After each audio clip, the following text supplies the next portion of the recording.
மாதம் அப்படின்னு சொல்லக்கூடிய இந்த ஐப்பசி மாதத்துல திருமகளின் திருவருளில் நாம் எல்லாரும் இணைவதற்காகவும் நடைவதற்காகவும் நல்லதொரு வாய்ப்பை ஏற்படுத்தி தந்திருக்கும் சைவ சமய பக்தஜன சபையினருக்கு முதற்கண் அடியேனது நன்றியையும் வணக்கத்தையும் தெரிவித்துக் கொள்கிறேன். ஒரு குட்டி கதையோடு இந்த உபன்யாசத்தை நம்ம ஆரம்பிப்போம். ஒரு இடத்துல ஒரு 10 பேர் குழுமி இருக்காங்க. அந்த 10 பேர் குழுமி இருந்த இடத்துல திருமாலும் திருமகளும் வந்து சேர்ந்தாங்க. திருமால் அந்த 10 பேர் கிட்ட என்ன கேட்டாரு அப்படின்னா, இங்க நீங்க ஒரு 10 பேர் இருக்கீங்க, உங்களுக்கு என்னென்னலாம் வரம் வேணுமோ அதை தாராளமா கேளுங்க, அதை நானும் திருமகளும் சேர்ந்து தரோம் அப்படின்னு சொல்லி திருமால் சொன்னாங்க.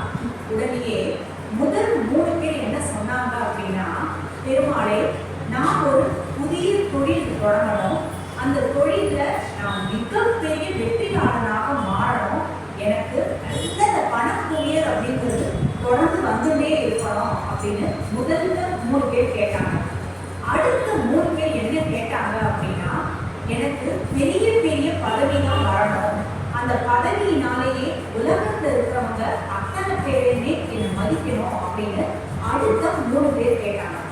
உடனே அங்க இருந்த ஒரு 2 பேர் என்ன கேட்டாங்க பெருமாள் கிட்ட அப்படின்னா, பகவானே, நான் மிக சிறந்த நடிகனாக மாற வேண்டும், இதை என்ன உலகத்தை யாருமே மதிக்கிறதே இல்லை, என் வீட்டுல இருக்கிறவங்களே என்னை மதிக்கிறது இல்லை, அதனால ஊரே போட்டும்படி நான் மிக சிறந்த நடிகனாக மாற வேண்டும் அப்படின்னு அந்த 2 பேர் கேட்டாங்க.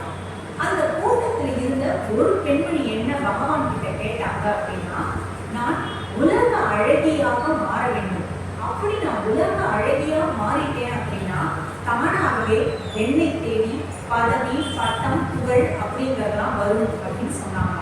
இப்படியே 9 பேர் ஒவ்வொரு விதமான கோரிக்கைகளை திருமால் முன்னாடி இருந்த அந்த 10 பேர்ல இருந்த அந்த 10வது நபர் மட்டும் திருமாலை பார்த்து கேட்டாராம், எனக்கு எதுவுமே வேண்டாம் திருமாலே, உன்னுடைய திருவருள் அப்படிங்கிறதும் திருமகளின் திருவருள் அப்படிங்கிறது மட்டும் என்னிடம் இருந்தா போதும், இவங்க கேட்ட அந்த பணம் பதவி உயர்வு மரியாதை மன நிம்மதி மன சந்தோஷம் எல்லாமே தானே வந்துடும், அதனால எனக்கு எதுவுமே வேண்டாம்னு அந்த 10வது நபர் கேட்டாங்க.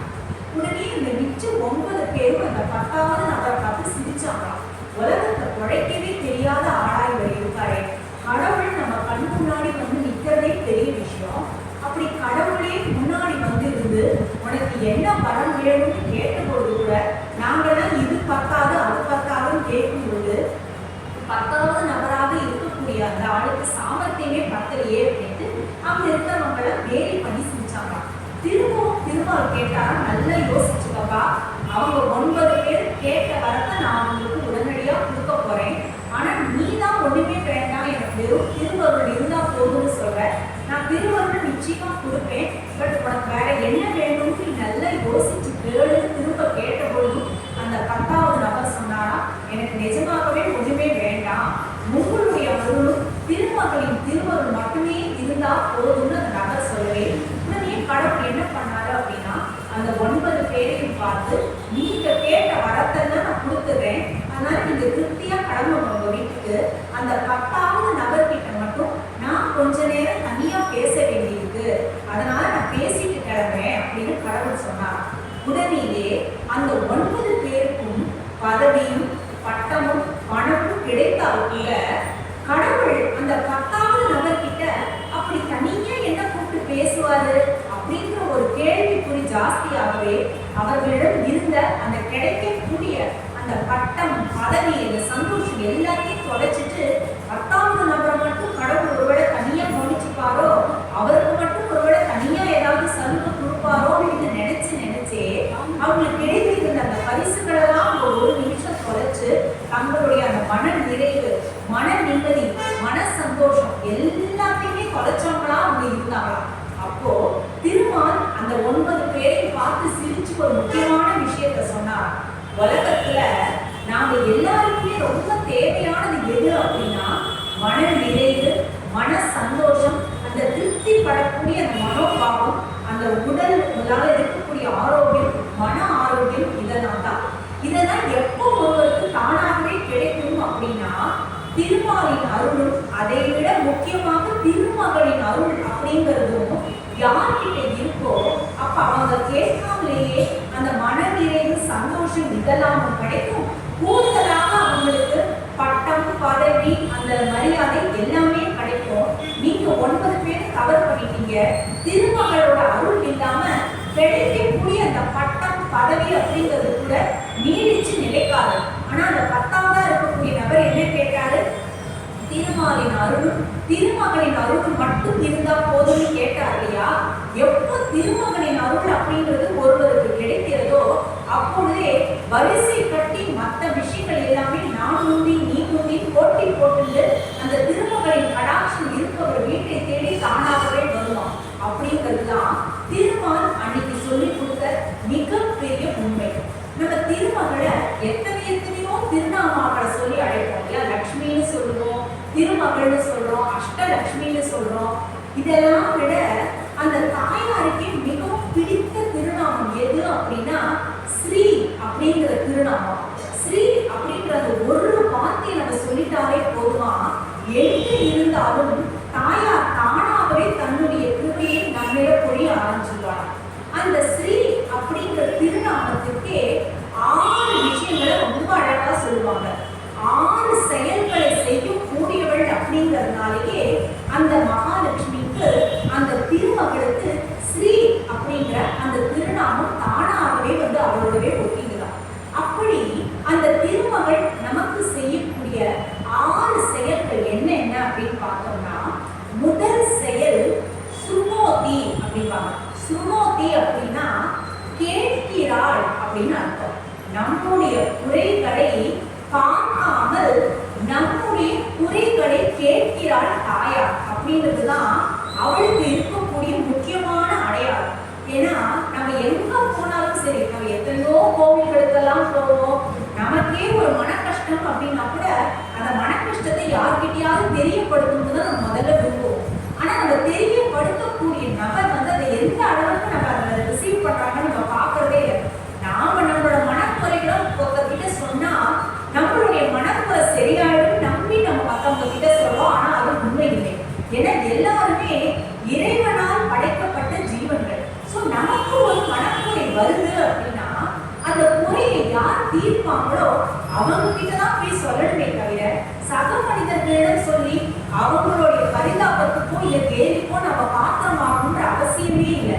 அப்படி நமக்கு குறைகள் வரும்பொழுது அந்த குறைகளை யார்கிட்ட போய் தைரியமா சொல்லலாம் அப்படின்னா ஸ்ரீ என்னும் திருமகள் கிட்ட போய் தைரியமாக சொல்லலாம். என்ன காரணம் அப்படின்னா அவளுக்கு இருக்கக்கூடிய அந்த முதல் அடையாளமே கேட்பதுதான். யார் எந்த சமயத்துல குறைகளை சொன்னாலும் அந்த குறைகளை நிச்சயம் கேட்பாள் தாயார். என் தாயார் இருக்கிறாள், என் குறைகளை கேட்பதற்கு என் தாயார் இருக்கிறாள் அப்படின்ற தைரியத்தோட நமக்கெல்லாம் குறைகள் வரும் பொழுதும் சரி, பலவிதமான அழுத்தங்களோ கவலைகளோ எட்டி பார்க்கும் பொழுது சரி, நிச்சயமாக நம்முடைய அந்த திருமகளிடம் போய் நாம் தைரியமாக நம்முடைய குறைகளை கேட்கலாம். ஏன்னா அவ செய்யக்கூடிய முதல் விஷயம் என்பதே சுனோதி, அதாவது கேட்கிறாள். அடுத்தது என்ன செய்யறா அப்படின்னா சிராமயதி அப்படிம்பாங்க. சிராமயதி அப்படின்னா கேட்க வைக்கிறாள். யாரை கேட்க வைக்கிறாள் அப்படின்னா திருமாலை கேட்க வைக்கிறாள். இப்போ ஒரு குறைன்னு சொல்லிட்டு ஏதோ கவலைன்னு சொல்லி கோவிலுக்கு போறோம். அப்ப பெருமாள் தாயாரும் சேர்ந்து உட்கார்ந்து இருக்காங்க அப்படின்னா பெருமாள் என்ன பண்ணுவாரு அப்படின்னா நம்மளை பார்க்கும் போதே நாம ஒரு குறையை சொல்லிட்டே இருக்கும்போதே பெருமாள் சொல்வாரா, நீ பண்ண தப்புக்காக தான் இந்த தண்டனையை உனக்கு கொடுத்தேன். இந்த தண்டனையை கொடுத்து உனக்கு திருத்தணுங்கிறதுக்காக தான் நான் உனக்கு இந்த மாதிரி சின்ன சின்ன கஷ்டங்கள் எல்லாம் கொடுத்தேன். ஒருவேளை இந்த தண்டனையை அனுபவிக்கலன்னு வச்சுக்கோ, நீ அந்த தப்பு திருப்பி திருப்பி பண்ணிட்டே இருப்ப அப்படின்னு சொல்லிட்டு பெருமாள் நினைப்பார். பக்கத்துல இருக்கிற தாயார் சொல்வானா, கேட்க வைக்கிறாள் பெருமாள். அந்த குழந்தை ஏதோ ஒரு குறை கவலைன்னு உங்ககிட்ட வந்திருக்கு, அது என்ன குறைன்னு தான் கேளுங்களேன். அதை விட்டுட்டு நான் தப்பு பண்ணா தண்டனை கொடுப்பேன் ஏன் சொல்லிட்டே இருக்கீங்கன்னு பெருமாள் கிட்ட தாயார் சொல்லுவாங்க. இதை ரொம்ப அழகா சொல்லுவாங்க. இந்த ஊஞ்சல் சேவையெல்லாம் நடக்கிறது இல்லையா கோவில்ல, அப்ப பெருமாள் ஸ்ரீதேவி பூதேவி சமேதராக ஊஞ்சல் ஆடுறார். அப்போ பக்தர்கள்னா போய் பெருமாளை நமஸ்கரிக்கிறாங்க. பக்தர்கள் எத்தனையோ கவலைகளோட அந்த காட்சியை பார்க்கறாங்க. பெருமாளே எனக்கு நீ அதை கொடு இதை கொடுன்னுலாம் கேட்கறாங்க.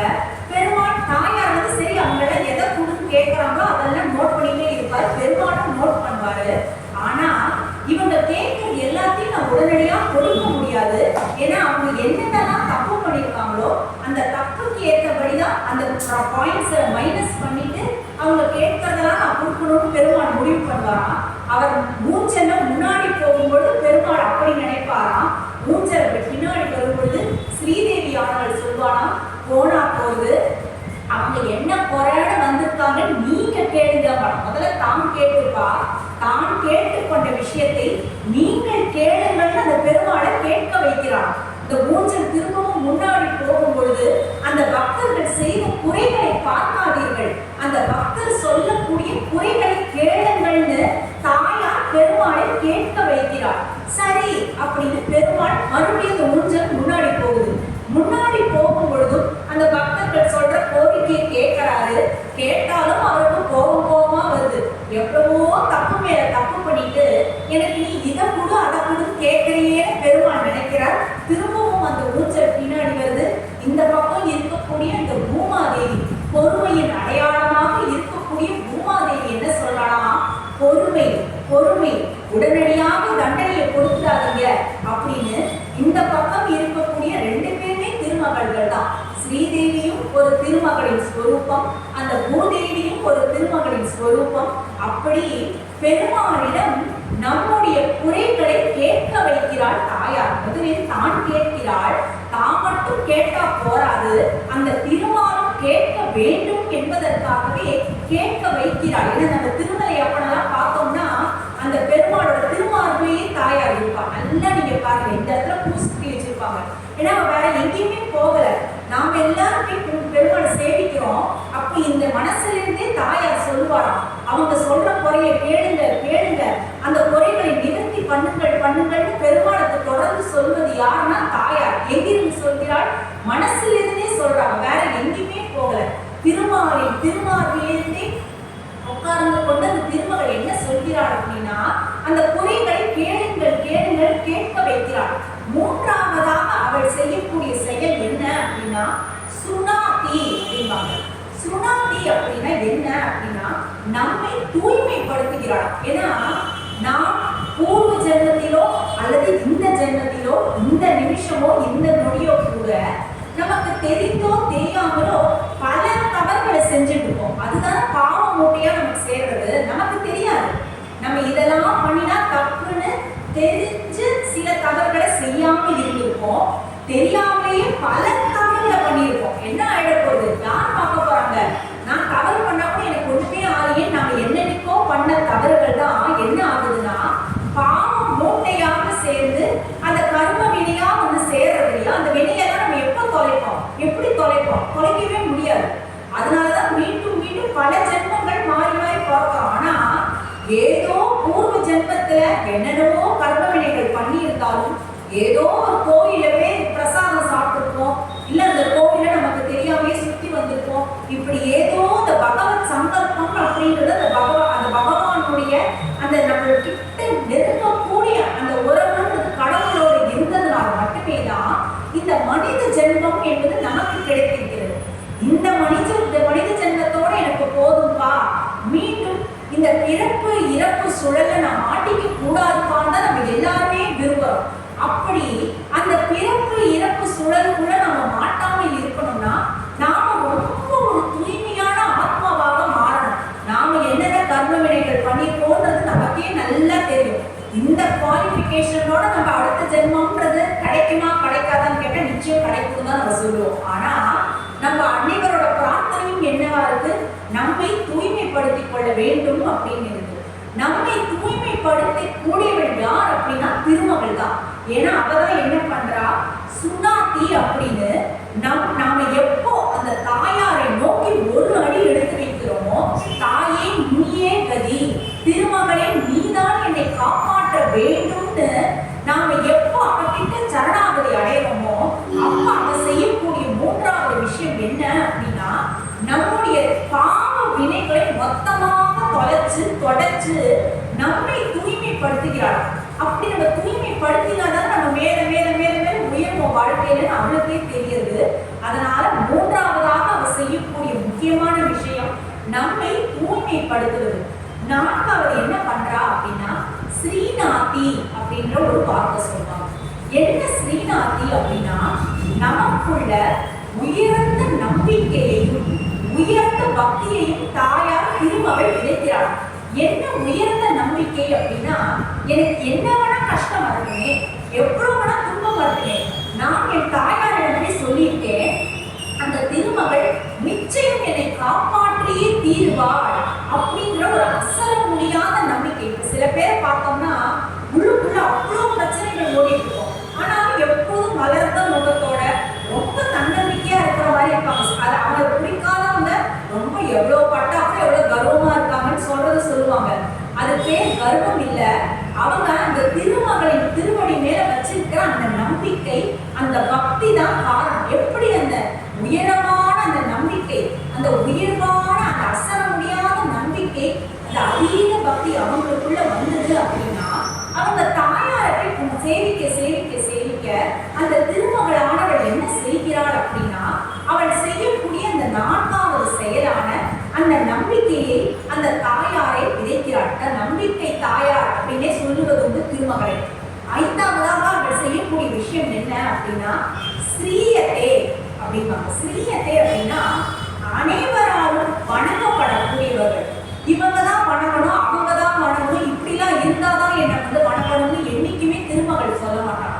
நாம எந்த நிலையில இருந்தாலும் சரி, எப்படிப்பட்ட நிலையில இருந்தாலும் சரி, என்னை எப்போ வேணாலும் யார் வேணும்னாலும் வந்து வணங்கலாம் அப்படின்னு ஒரு எளிமையின் ஸ்வரூபமாக இருக்கிறாள் தாயார்.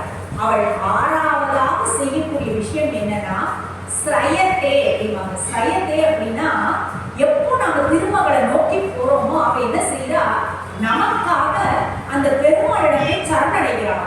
நாம போய் பெருமாளிடம் சரணடையும் பொழுது பெருமாள் என்ன பண்றாரு, நாம பண்ண குத்தங்களையும் சேர்த்து பெருமாள் பார்ப்பார். அது அவர் பேர்ல தப்பே, அப்பதான் தர்மம் சாஸ்திரம்லாம் நிலைக்கும் அப்படிங்கிறதுனால. அதற்காக தாயார் என்ன பண்றா, நமக்கும் சேர்த்து பெருமாளிடம் சரணாகதி செய்கிறாள். சுவாமி ராமானுஜர் ரொம்ப அழகா பண்ணி காமிச்சார். இந்த பங்குனி உத்திரம் அப்படிங்கிற ஒரு நாள்ல தான் ஸ்ரீரங்கத்துல அந்த தாயாரும் பெருமாளும் சேர்த்து சேர்த்தி உற்சவம் பார்க்க. சேர்த்தி உற்சவம் அப்படின்னா அந்த ஒரு நாள் தான் ரங்கநாயகி தாயார் அந்த பெருமாளோட உற்சவ மூர்த்தியோட சேர்த்து இருப்பாங்க. அந்த சேர்த்தி நடக்கக்கூடிய ஒரு நாள்ல தாயாரும் பெருமாளும் சேர்த்து இருக்கும் பொழுது அந்த ராமானுஜர் சுவாமி ராமானுஜர் என்ன பண்ணார் அப்படின்னா உலக மக்கள் அனைவருமே நன்றாக இருக்க வேண்டும் அப்படிங்கிறதுக்காகவே திருமகளை முன்னிட்டு சரணாகதி செய்தார். இது ரொம்ப விசேஷம்.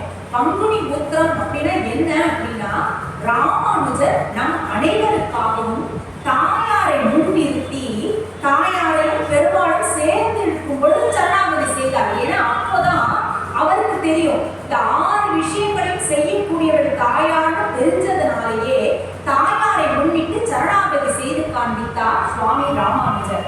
எப்பொழுதுமே பெருமாள் இந்த தண்டனை கொடுக்கணும் பொழுதுதான் தாயார் கொடுக்காதீங்கன்னு சொல்லுவான்னு சொன்னேன் இல்லையா. அதற்கு ஒரு அற்புதமான கதையை சொல்லுவாங்க. பெருமாள் தசாவதாரங்களை எடுத்தார் இல்லையா, 10 அவதாரங்களை எடுத்தார். அந்த 10 அவதாரங்கள்ல பெருமாள் எடுத்ததுக்கு பல காரணங்கள் இருக்கு. 9 அவதாரங்கள் எடுத்ததுக்கும் பல காரணங்கள் இருக்குனாலும் பெருமாள் எடுத்த மத்ஸ்ய கூர்ம வராக மீனாக ஆமையாக பன்றியாக எடுத்த அவதாரங்களுக்கு ஒரு கதையை ரொம்ப சுவாரஸ்யமா சொல்லுவாங்க. அது என்ன அப்படின்னா பெருமாளும் தாயாரும் இருக்காங்க வைகுண்ட லோகத்துலன்னு சொல்லிட்டு ஒரு இடத்துல இருக்காங்க. அப்போ இங்க இருந்து உயிர் பிரிந்து போனவர்கள் போறாங்க. ஏதோ கொஞ்சம் புண்ணியம் பண்ணனால பெருமாள் கிட்ட போயிட்டாங்க.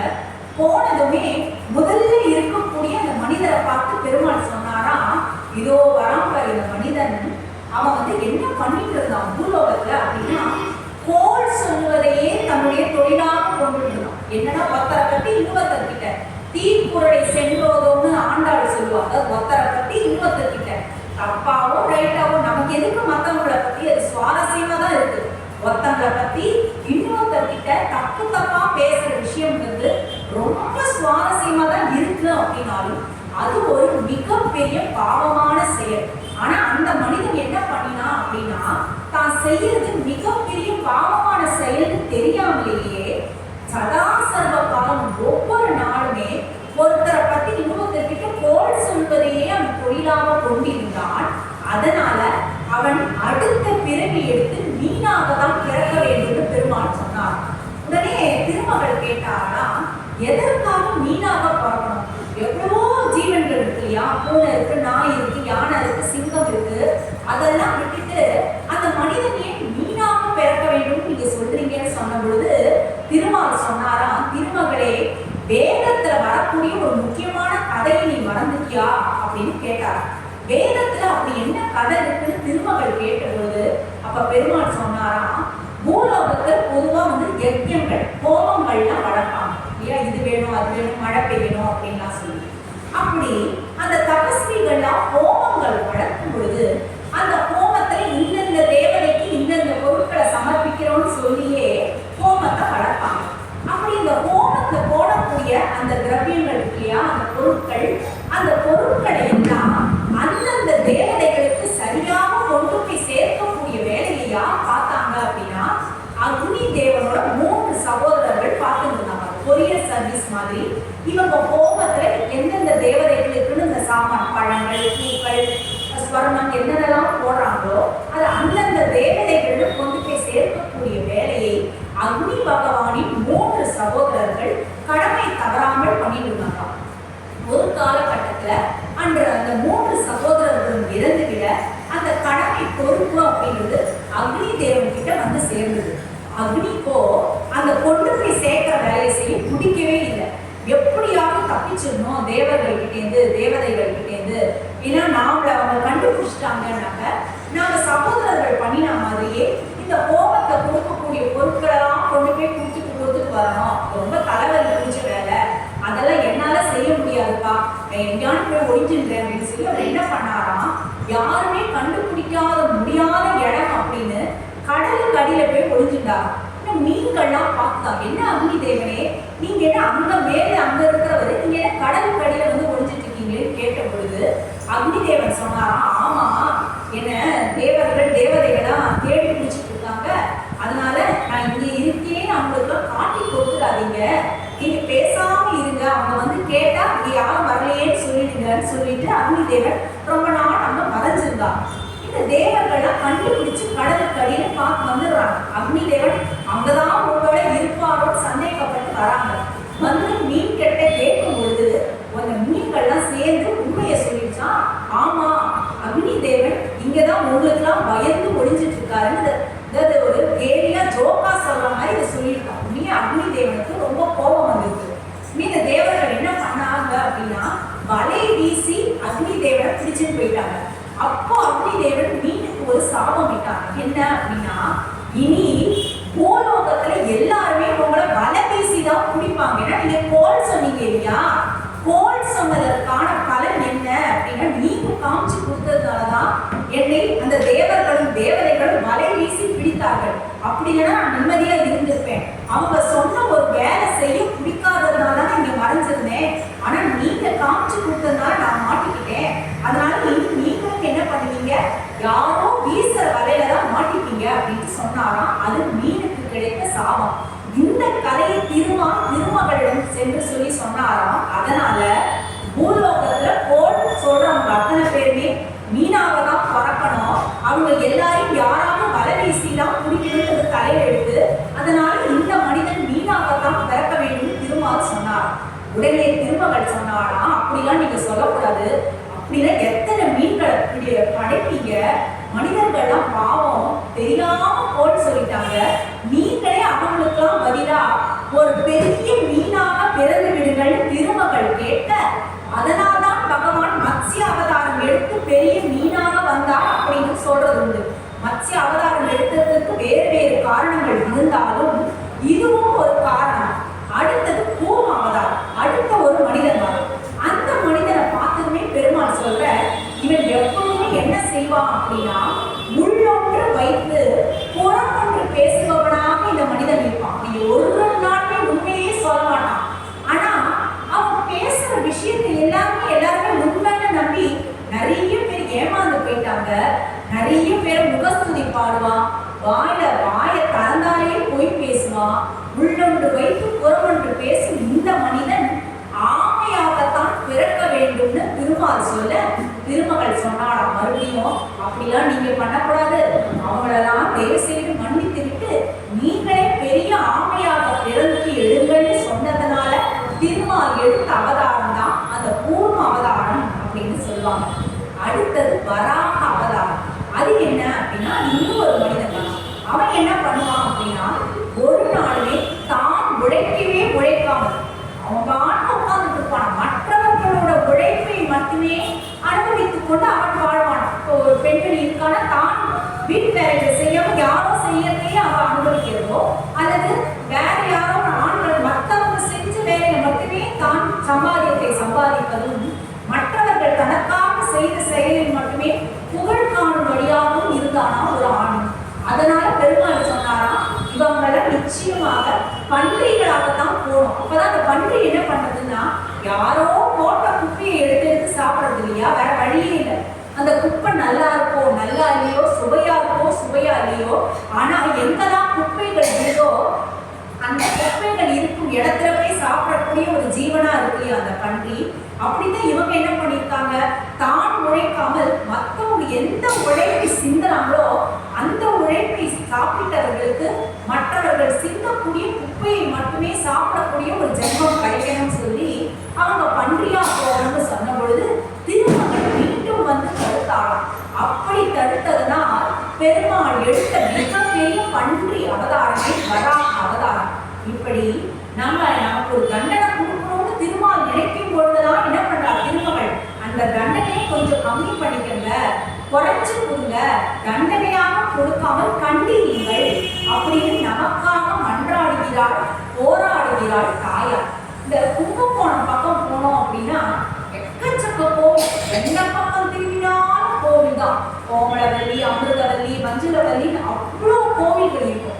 அதுல குறிப்பா அந்த சாரங்கபாணி கோவிலோட கோபுரமே ரொம்ப பெருசா இருக்கும். நம்ம நிறைய பேர் பார்த்துருக்கோம். அந்த சாரங்கபாணி கோவிலுக்குள்ள போனோம்னா இன்னி வரைக்கும் கூட அந்த கோவில இருக்கக்கூடியவங்க ரொம்ப மெய்சிலிர்த்து பேசக்கூடிய பல விஷயங்கள்ல ஒண்ணு திருமகளின் திருவருளை பத்தி. அது இத்தனைக்கு நடந்தது எத்தனாவது வருஷம்னு பார்த்தோம்னா 1572ஆம் வருஷம் கார்த்திகை மாதம் நடந்த ஒரு நிகழ்வு. என்ன அப்படின்னா சுந்தர தாத்தாச்சாரியார் அப்படின்னு ஒருத்தர் இருந்தார். அவர் சாரங்கபாணி மேலையும் அந்த கோமலவல்லி தாயார் மேலும் அதீத பக்தி கொண்டவராக இருந்தார். தன்னால் என்னென்னலாம் கைங்கரியங்கள் செய்ய முடியுமோ அந்த கோவிலுக்கு, அந்த பெருமாளுக்கு, அந்த தாயாருக்கு அப்படி அவ்வளோ பக்தி சிரதையா கைங்கரியம் பண்ணுவாங்க. ஆனா அவருக்கு பல வருடங்களாக குழந்தை பாக்கியம் என்பதே இல்லாமல் இருந்தது. எல்லாரும் இந்த பரிகாரம் பண்ணுங்க, அங்க பண்ணுங்க, இதெல்லாம் செய்ய எவ்வளவோ சொன்னாலும் அந்த சுந்தர பட்டாச்சாரியர் தாத்தாச்சாரியர் என்ன சொன்னார் அப்படின்னா, எனக்கு சாரங்கபாணி கோமலவல்லி தான் என்னுடைய தாய் தந்தை போல, அவங்களாலேயே எனக்கு ஒரு குழந்தை பாக்கியத்தை தர முடியல அப்படின்னா அவங்கள விட்டுட்டு நான் வேற எந்த தெய்வத்தையும் நாட மாட்டேன்னு சொல்லி அப்படி மகா விசுவாசத்தோடு இருந்த அந்த சுந்தர தாத்தாச்சாரியருக்கு ஒரு கார்த்திகை மாதம் ஒரு ஆண் மகன் பிறந்த ஒரு நல்ல விஷயம் நடக்கும். இந்த ஊரே சந்தோஷமா கொண்டாடிட்டாங்க. இவர் வைத்த பக்திக்கு சுவாமியே பரிசு கொடுத்துட்டார் அப்படின்னு நினைச்சு எல்லாரும் சந்தோஷப்பட்டு இருந்தாங்க. குழந்தை அவ்வளோ அழகா இருந்துதான் பார்த்து எல்லாருமே வித்திட்டு நிற்கும் போது வரமாய் வந்த அந்த குழந்தை மரமாய் இருந்ததாம். ஏன்னா அந்த குழந்தை அழல, கை கால் ஆட்டலை, எந்தவித அசைவுமே நம்ம அப்படியே இருந்ததாம் அந்த குழந்தை. அந்த மாதிரி அந்த குழந்தை அசைவற்று இருப்பதை பார்த்ததுமே சுந்தர தாத்தாச்சாரியாரும் சரி அவரது மனைவியும் சரி ரொம்ப பதவதச்சு போயிட்டாங்க. பெருமாள் கொடுத்த வரமா இந்த குழந்தைய நினைச்சிட்டு இருக்கோம்.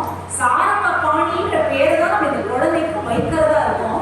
அப்படி இருக்கும்போது ஒரு அசைவுமே இல்லாம இந்த குழந்தைக்கு என்ன பண்ணுறதுன்னு தெரியாம அப்படியே மனசு கலங்கி ராத்திரி நேரம் அந்த கோமலவல்லி தாயாரை நினைத்து மனம் உருகி ஒரு தியானித்தபடியே இருந்தார். அங்க கொஞ்சம் கொஞ்சமா வந்திருந்தவங்க என்ன பண்றதுன்னு உச்சி கொட்டிட்டு கூடவே இருந்தாங்க. இப்ப திடீர்னு பார்த்தா அந்த வீட்டுல ஒரு நீலக்கரை பட்டுப்புடவை கட்டிட்டு ஒரு இளம் பெண் வந்தவன் யாரையும் பார்க்கல, எதுவும் பேசல. ஆனா அந்த பெண் நுழையும் பொழுது மட்டும் ஒரு விதமான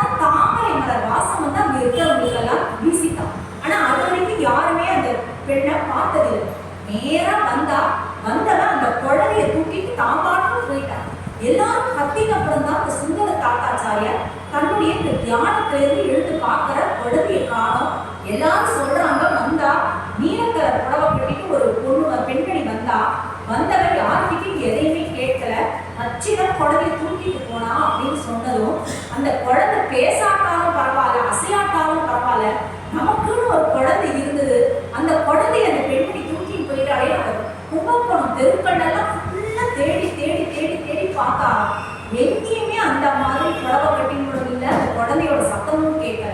நேர சாரங்கப்பாணி கோவில்ல, அதுவும் கோமலவல்லி தாயாரின் சன்னதிக்கு அவர் போனார். தாயார் அவர் பார்க்கறதுக்கு முன்னாடியே அந்த தாயாரின் சன்னதியில அவர் பார்த்த காட்சி அவரை மட்டும் இல்லாமல் அங்க அந்த கோவிலில் இருந்த அந்த அர்ச்சகரையும் அதிசயிக்க வைத்தது. அது என்ன அப்படின்னா, அந்த பெண்மணி எந்த நிறத்துல புடவையில வந்தான்னு சொன்னாங்களோ அதே நிற புடவை சுத்தப்பட்டு அவருடைய அந்த குழந்தை இருந்துதான். குழந்தை சத்தம் போட்டு இருந்தது. குழந்தையின் வாயோரத்துல பால் ஒழுகிறதையும் அவர் பார்த்தார். அது மட்டும் இல்ல, அந்த குழந்தையின் உடம்புல சுத்தப்பட்ட அதே நீல நிற பட்டு புடவையும் அந்த கோமலவல்லி தாயார் அணிந்திருந்த புடவையும் ஒன்றாக இருந்தது. அப்போதான் அவருக்கும் தெரிஞ்சது, அர்ச்சகருக்கும் தெரிஞ்சது, நம்முடைய குழந்தை பேசல அசையலன்னு நம்ம கோமலவல்லி தாயார் நினைச்சு பிரார்த்தித்தோம் இல்லையா. அதனால தாயாரே என்ன பண்ணிருக்கா, விடுவிடுன்னு வந்தவர் யாரும் வரமாட்டாங்கன்னு தன்னுடைய இருப்பிடமான கோவிலுக்கு வந்திருக்கா. தன்னுடைய இருப்பிடமான அந்த சன்னதிக்கு வந்து அந்த குழந்தைக்கு ஞானப்பால் ஊட்டினது மட்டும் அல்லாமல் தன்னுடைய உடையையே உடைமையாக அந்த குழந்தைக்கு சுத்திருக்கான்னு ரொம்ப புரிஞ்சது. ரொம்ப சந்தோஷப்பட்டு போயிட்டாரு. அப்போ அந்த அர்ச்சகர் கேட்டாரு, சாரங்கப்பாணியும் உன் குழந்தைக்கு நீ பேர் வைக்கணும்னு சொன்னியேப்பா, இப்போ நீ என்ன பேர் வைக்க போற அப்படின்னு கேட்டபோது சாரங்கப்பாணி தான்ட்டு சுந்தர தாத்தாச்சாரியார் சொன்னார். திருமகனின் திருவருளால் அந்த குழந்தை மீண்டும் உயிர் பெற்றிருக்கு. அதனால அந்த சரித்திரத்தை எல்லாருமே மனசுல வச்சிருக்கணும் இல்லையா. அதனால அந்த குழந்தைக்கு நீ லக்ஷ்மி குமார்னு பேர் வைன்னு அர்ச்சகர் சொல்ல, லக்ஷ்மி குமார தாத்தாச்சாரியார்னு பேர் பெற்று மிகப்பெரிய பண்டிதராக, மிகப்பெரிய வல்லுநராக மாறினார். அவர் இன்னைக்கும் பார்த்தோம் அப்படின்னா அந்த லக்ஷ்மி குமார தாத்தாச்சாரியார் எழுதின புக்ஸ் வந்து கணக்கில் அடங்காது. பொதுவா எல்லாருமே சொல்லுவாங்க, அப்போ அந்த திருமகனின் திருவருள் அப்படின்றது ஒரு குழந்தையின் மேல் பட்டால் அந்த குழந்தை அப்படின்றது எப்படி ஒரு ஞான குழந்தையாக மாறினது அப்படின்றதுக்கு கும்பகோணத்துல இருக்கக்கூடிய கோமலவல்லியே சாட்சி. அதே கும்பகோணத்துல தான் நான் சொன்னேன், நிறைய வள்ளிகள் நிறைய நாயகிகள் சூழ்ந்த இடம் கும்பகோணம்னு. அதே கும்பகோணத்துல தான் மஞ்சுளவல்லி தாயார் இருக்கா. மஞ்சுளவல்லி தாயார் அப்படின்னா நமக்கு யாருக்குமே தெரியாது. நாச்சியார் கோயில் கருகருடன் அப்படின்னா நம்ம அனைவருக்குமே தெரியும். அந்த தாயார் பேர் தான் மஞ்சுளவல்லி தாயார். அந்த நாச்சியார் கோயில் அப்படின்னு அந்த இடம் இருக்கக்கூடிய இடத்துல மேதாவி முனிவர் அப்படின்னு ஒரு முனிவர் ஆசிரமம் அமைச்சு வாழ்ந்துருந்தார். அவர் ஒரு தீவிர திருமால் பக்தர், திருமகள் பக்தர்.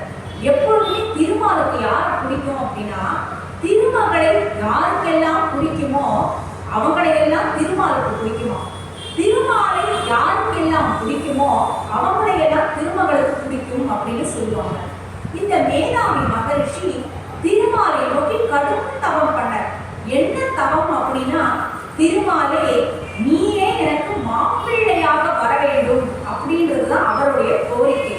பிரம்மச்சாரியாகத்தான் வாழ்ந்தார் மேதாவி முனிவர். ஆனாலும் அவருக்குள்ள ஒரு ஆசை, அந்த திருமாலே தனக்கு மாப்பிள்ளையா வந்துடணும்.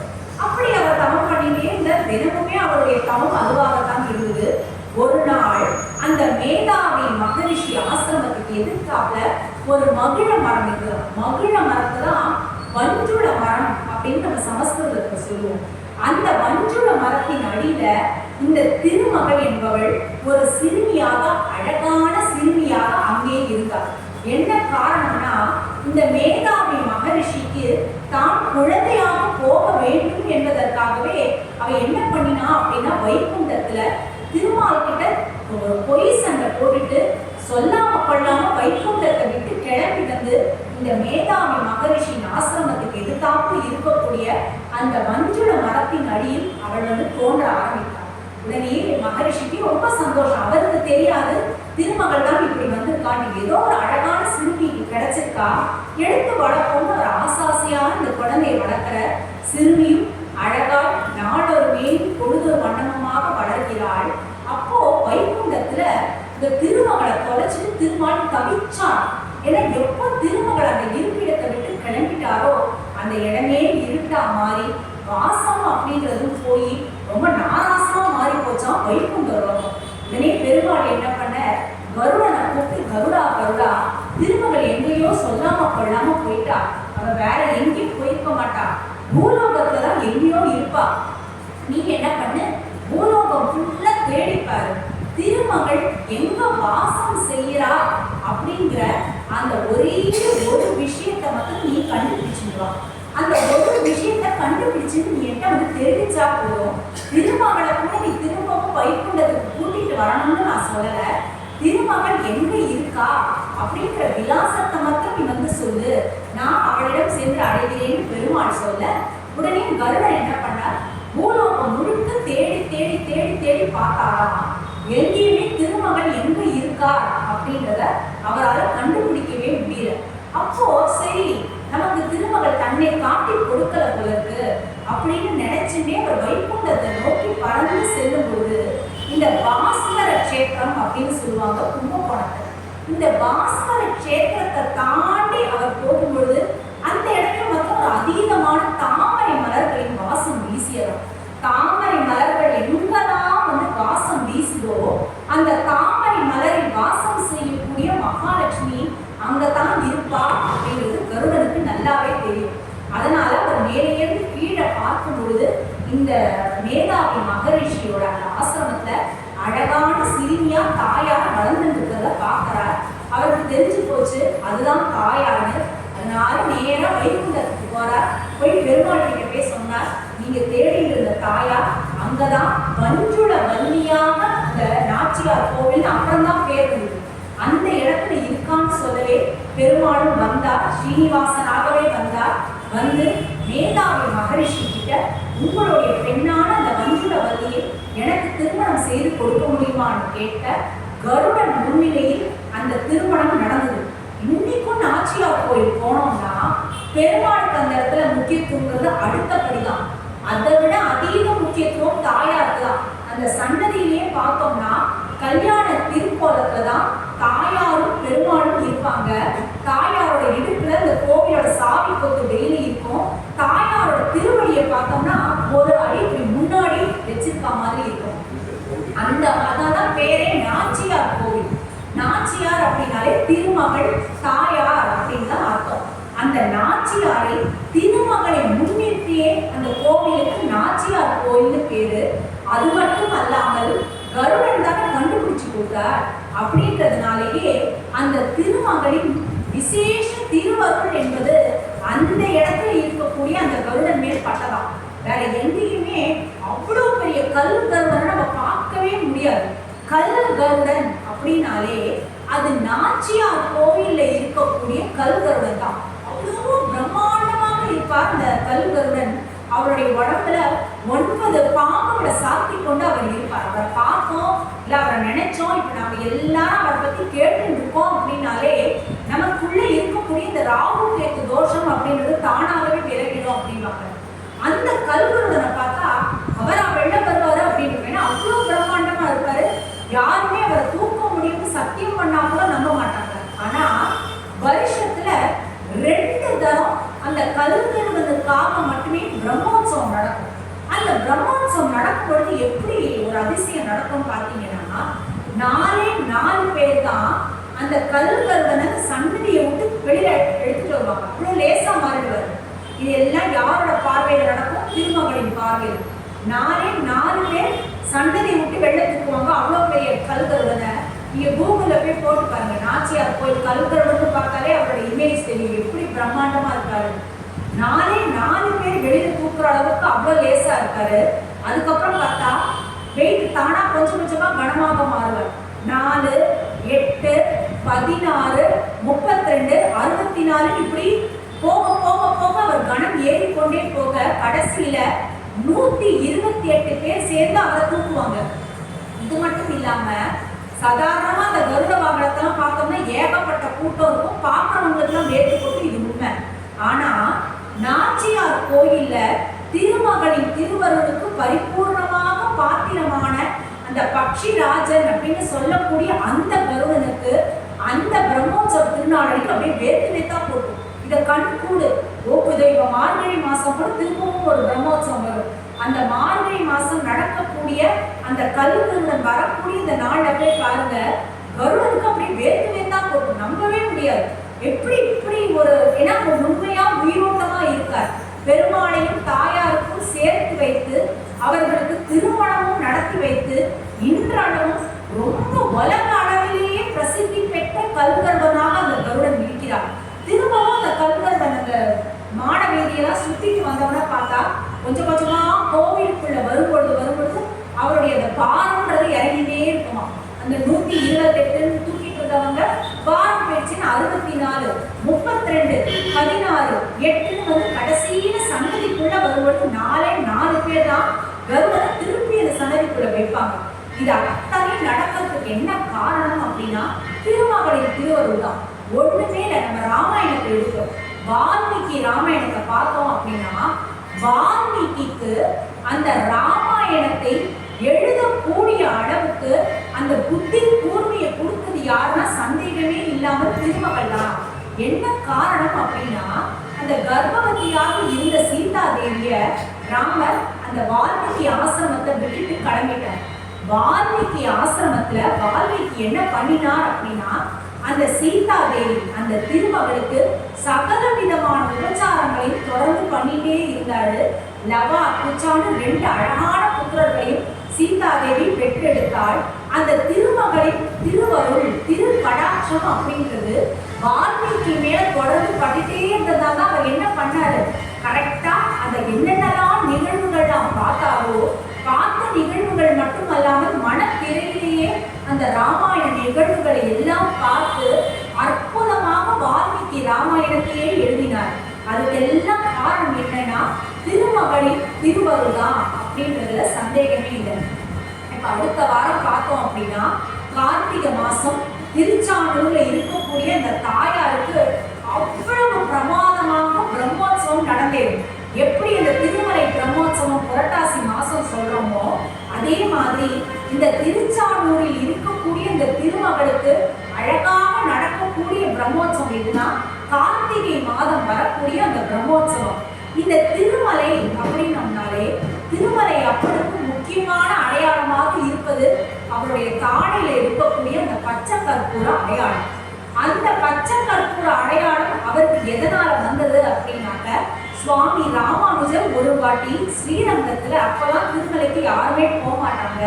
ஆனா திருமலை அப்பனுக்கு அந்த புஷ்பங்கள் மேல அதீத பிரியம்ன்றது ராமானுஜருக்கு நல்லாவே தெரியும். ஆனா அந்த திருமலையில போய் புஷ்ப கைங்கரியம் பண்றதுக்கு யாருமே இல்லை. ஸ்ரீரங்கத்துல ஒரு முறை ராமானுஜர் தன்னுடைய சீடர்களை பார்த்து கேட்டாராம், திருமலையில போய் புஷ்ப கைங்கரியம் பண்றதுக்கு யாருமே இல்லை, உங்கள யாராவது ஒருத்தர் போய் அந்த இடத்துல தோட்டம் அமைச்சு புஷ்ப கைங்கரியம் பண்ண மாட்டீங்களான்னு கேட்டாரு. எல்லாருக்கும் பயம்.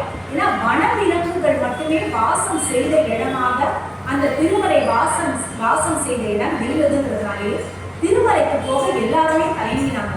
அப்படியும் அந்த கூட்டத்துல ஒரே ஒரு தன்னுடைய குருவின் மீது அதீத பக்தி கொண்ட அனந்தாழ்வான் என்பவர் நான் போறேன், திருமலைக்கு நான் போய் நந்தவனம் அமைத்து பெருமாளுக்கு புஷ்ப கைங்கரியம் பண்ணின்றேன் அப்படின்னு கிளம்பினார். அவர் கிளம்பும் பொழுது அவருடைய மனைவியானவள் நிறை மாத கர்ப்பிணியாக இருந்தால் ஆனாலும் பொருட்படுத்தாமல் அனந்தாழ்வாரின் மனைவியுமாக சென்று திருமலைக்கு சென்று ஒரு அழகான தோட்டம் அமைத்து அந்த இடத்துல புஷ்ப கைங்கரியெல்லாம் பண்ணிட்டு இருந்தாங்க. அந்த மனைவி படக்கூடிய சமத்தை பொறுக்க முடியாமல் அந்த திருமகள் சொல்லி திருமால் என்ன பண்ண, சின்ன பையனாக அனந்தாழ்வான் அமைத்து அந்த தோட்டத்துக்கு வந்து சுவாமி இவ்வளோ கஷ்டப்படுறீங்க, நீங்க கடப்பாறையால மண்ணை எடுத்து கொடுக்குறீங்க, உங்க மனைவி பாவம் கர்ப்பவதி ஏற்கனவே பயத்துல ஒரு சிசுவை சுமந்து இருக்கா, அவ அந்த சுமை தாங்க முடியாம இந்த மண் சுமையை வேற சுமந்திருந்து கொண்டு போய் கொட்டுறாளே, என்கிட்ட கொடுங்க, நீங்க கடப்பாறையால மண்ணை எடுத்து கொடுங்க, அந்த மண்ணை எடுத்துட்டு உங்க மனைவி கொட்ட வேண்டாம், அதற்கு பதிலாக நான் செய்யறேன்னு அந்த சிறுவன் சொல்ல, நீ யார் அந்த மாதிரி என்னை கேட்கறதுக்கு, என்னுடைய குரு சொன்னாலும் ஒரு கைங்கரியமாக செய்ய நாங்க வந்திருக்கோம், என்னுடைய கைங்கரியத்தை நீ கெடுக்கிறியா போட்டு அனந்தாழ்வான் அந்த சிறுவனை பார்த்து வாக்கு சீர அந்த சிறுவன் என்ன பண்ணான் அப்படின்னா, நேராக அனந்தாழ்வாரின் மனைவியிடம் வந்து, அம்மா உங்க கணவருக்கு தெரிய வேண்டாம், அந்த மண்ணை என்கிட்ட கொடுங்க, நான் கொட்டிட்டு உங்களுக்கு கொடுக்குறேன்னு சொல்ல, சரின்னு அவளுக்கு உடம்பு சோர்வு வேற, இந்த சிறுவன் கேட்கிறானேன்னு சொல்லி அந்த மண் சுமையை அந்த தட்டோடு இந்த மனைவி கொடுக்க, அனந்தாழ்வாருக்கு தெரியாமல் அந்த அனந்தாழ்வார் அந்த மண்ணை கடப்பாறையால எடுத்து வந்து ஒரு தட்டுல போட்டு மனைவி கிட்ட கொடுப்பார்.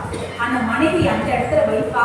அந்த சிறுவன் அனந்தாழ்வாருக்கு தெரியாமல் அந்த மண்ணை கொண்டு தூரத்தை கொட்டிட்டு வருவான்.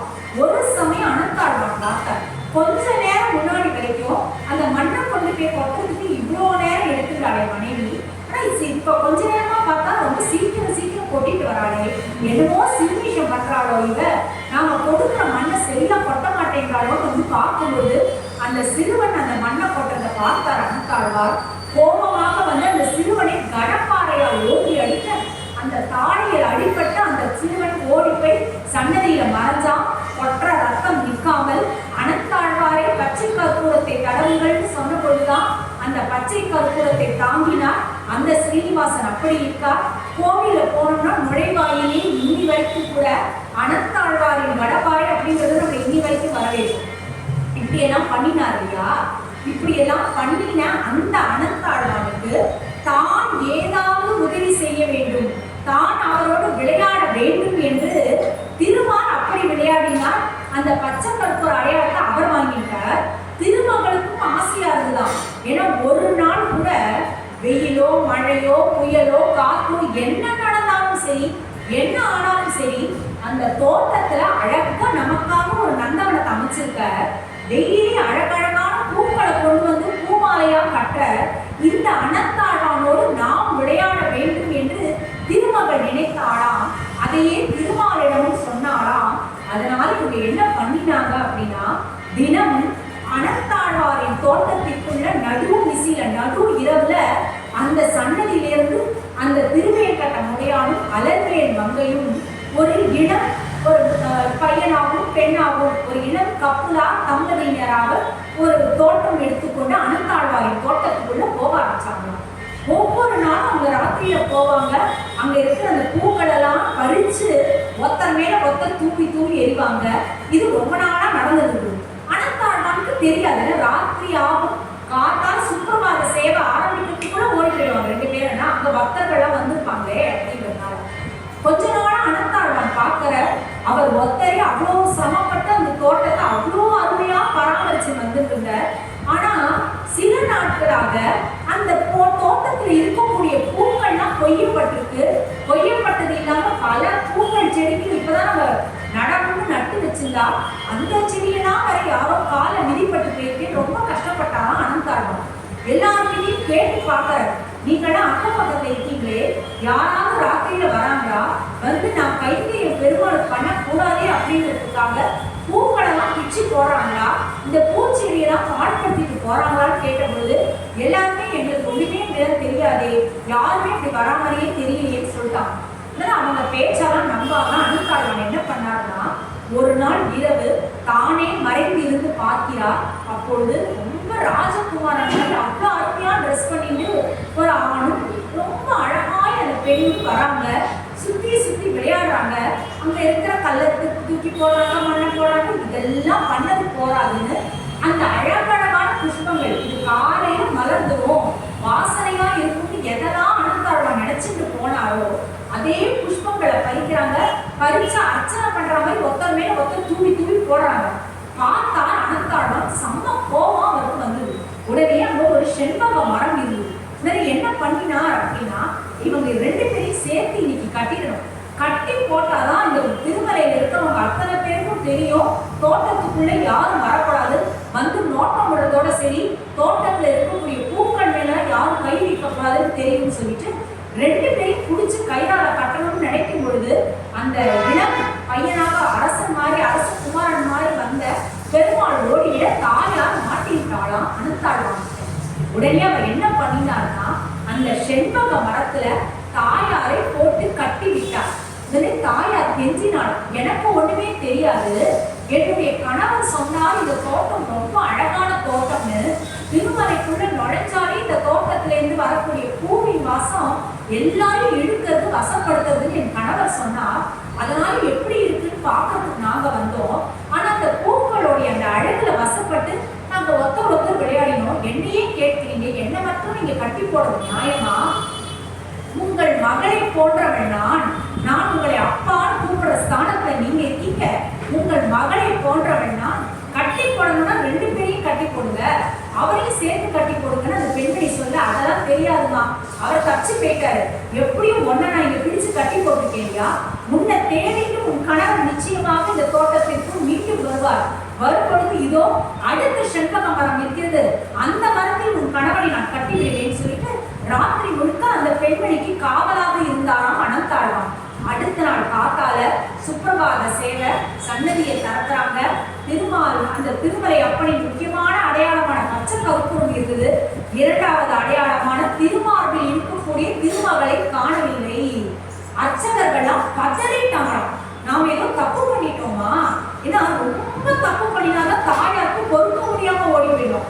நம்ம தப்பு மேல தப்பு பண்ணினோம். வீட்டு வாசல்ல கோலம் போடணும்னா கோலமே போடாம இருக்கோம், அலங்கோலமா வீட்டை வச்சுட்டு இருக்கோம், 6 மணிக்கு மேலதான் தலையை வாடுறோம். இந்த மாதிரி தாயாருக்கு பிடிக்காத பல விஷயங்களை ரொம்ப நாள் செஞ்சுட்டு இருந்தோம் அப்படின்னா தான் தாயாருக்கு ரொம்ப கோபம் வருமா. ஏன்னா தாயார் திருமகளை கோபப்படுத்துறது இருக்கிறதே ரொம்ப கஷ்டமான வேலைங்க. அவளை திருப்திப்படுத்துறது ரொம்ப சுலபமான வேலை, அவளை கோபப்படுத்துறது தான் கஷ்டமான வேலை.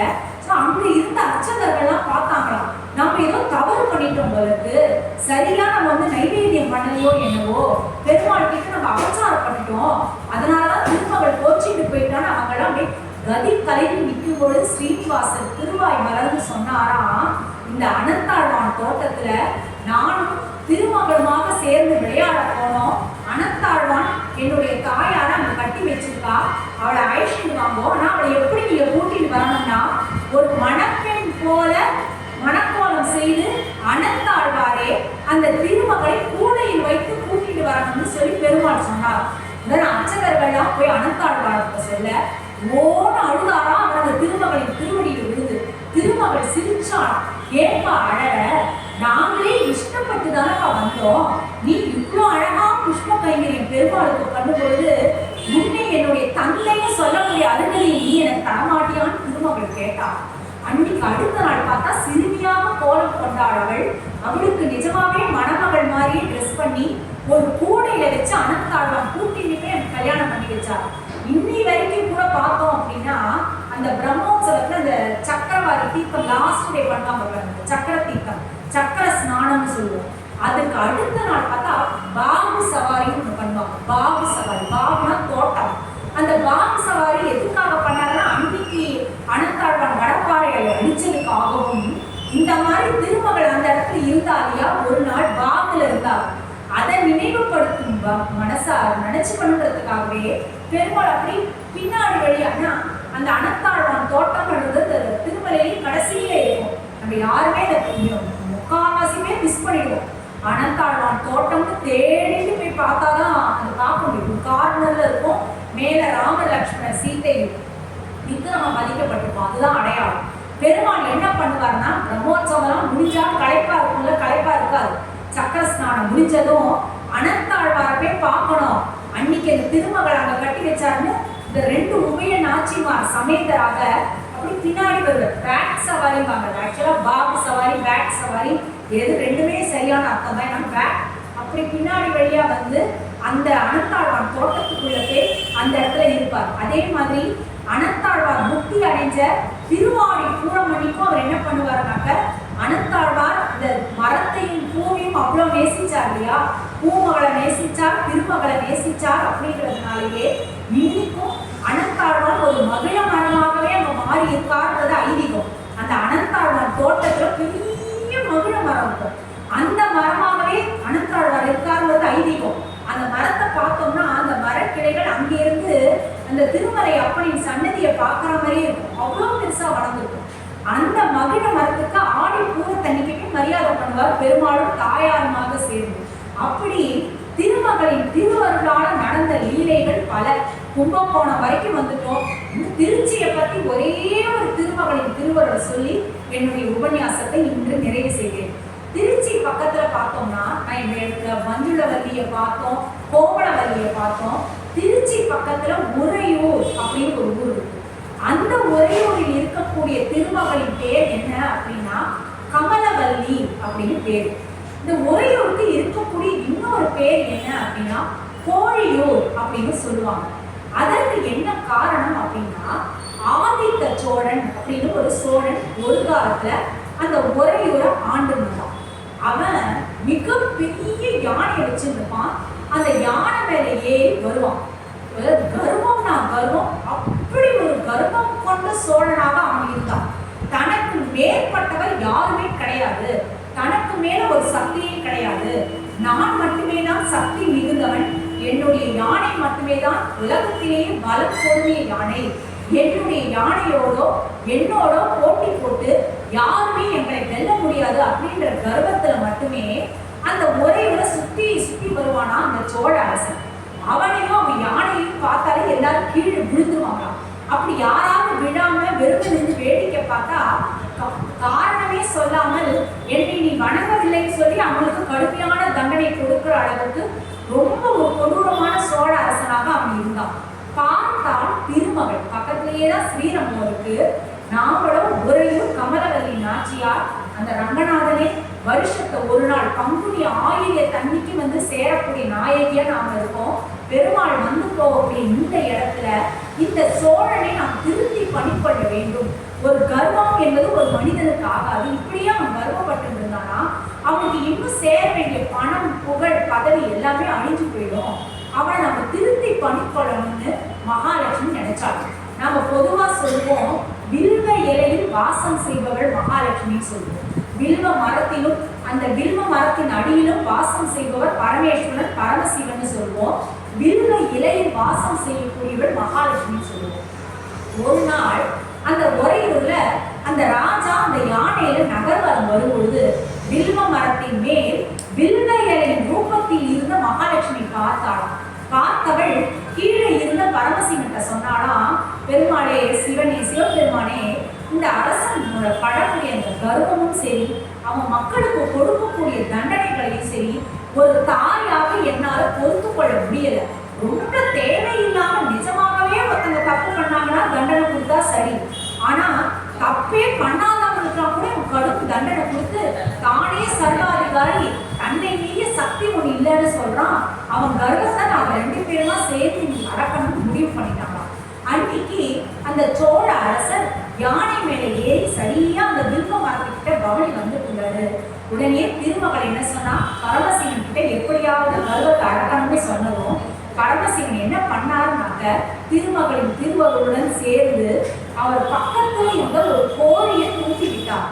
கோழியை தூண்டி விட்டதும் அந்த கோழி எப்படி பறக்கிறத பார்த்து அடிக்கடி யானைக்கு மதம் பிடிக்கும்னாலும் அவ்வளவு லேசில் அசையாத யானை கோழி பறந்து வரதுக்கு அப்படி மதம் பிடிச்ச யானை வரை இங்கேயும் அங்கேயும் அப்படியே ஓடிட்டான். பொதுவாக மதம் பிடிச்சது யானை அப்படின்னு யாருமே அதுக்கு முன்னாடி நிற்க மாட்டோம். ஆனா அந்த கோழி எனக்கு என்ன பண்ணிட்டுனாக்க அந்த யானையோட அப்படி சண்டை போட்டு அந்த யானை கொய்துதான். இந்த அரசன் யானைக்கு மேல உட்காந்துட்டே இருக்கான். என் யானைக்கு மதம் பிடித்தால் கூட அது என்னை கீழே தள்ளாது, எவ்வளவோ மதம் பிடிச்சிருக்கு, ஊராரெல்லாம் பிச்சு மேயும், ஆனா என்னை மட்டும் என் யானை ஒண்ணுமே செய்யாதுங்கிற மமதையோடு இந்த அரசன் மேலேயே இருக்க இந்த கோழியானது யானையை பிச்சு கண்ணெல்லாம் பிச்சு காதெல்லாம் பிச்சு கீழே விடுற லெவல்ல பண்ணப்பறம் தான் ராஜா கீழே விழுந்தான். அந்த யானையே அந்த ராஜா கீழே தள்ளிவிட அந்த கோழியானது இட்ட சண்டையில் யானை தன் உயிரையே தோந்ததாம். நம்பவே முடியலையா அரசனுக்கு. எவ்வளவு பலம் பொருந்திய யானை நம்மளோட யானை, இத்தினோடு கோழி இதுவா நம்மளையும் நம்மளுடைய யானையோட சக்தியையும் அடக்கி தின்று. அப்பதான் அவன் வில்வ மரத்தை பார்க்கறான். அந்த வில்வ இலையில இருக்கக்கூடிய திருமகள் அவன் கண்ணுக்கு படல. ஆனா அந்த திருமகளின் திருவருள் என்பது அவன் கேட்காமலேயே அவனுடைய இதயத்துக்குள் புக ஆரம்பித்தது.